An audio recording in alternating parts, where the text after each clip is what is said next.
Welcome to eagle media. Tirumala శ్రీవారి లడ్డు కల్తీ వివాదం ఇప్పుడు దేశవ్యాప్తంగా సంచలనమవుతోంది. ఈ వ్యవహారంపై హిందూ సంఘాలు, భక్తులు ఆగ్రహం వ్యక్తం చేస్తున్నారు. ఈ నేపథ్యంలో టీటీడీ కీలక నిర్ణయం తీసుకుంది. స్వామివారి లడ్డు ప్రసాదం తయారీలో జరిగిన అపచారం కారణంగా సంప్రోక్షణకు శ్రీకారం చుట్టింది. గత ప్రభుత్వం నిర్లక్ష్యం వల్ల కల్తీ నెయ్యి శ్రీవారి ప్రసాదంలో వినియోగించారు అని కూటమి ప్రభుత్వం విమర్శలు చేస్తోంది.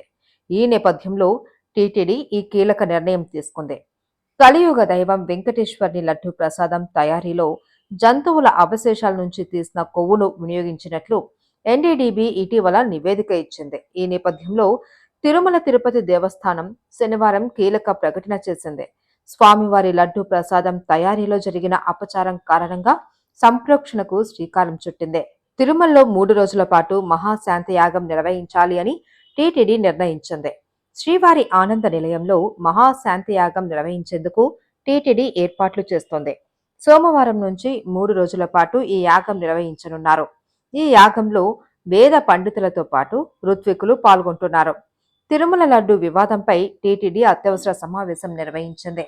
ఆగమ సలహాదారులు, ఉన్నతాధికారులతో ఈవో సమావేశమై ఆలయం సంప్రోక్షణపై చర్చించారు. ప్రధాన అర్చకుడు, పండితులతో ఈవో చర్చలు జరిపారు. లడ్డు వివాదంపై నివేదికను టీటీడీ ఈవో సీఎం చంద్రబాబును కలిసి అందజేయనున్నారు.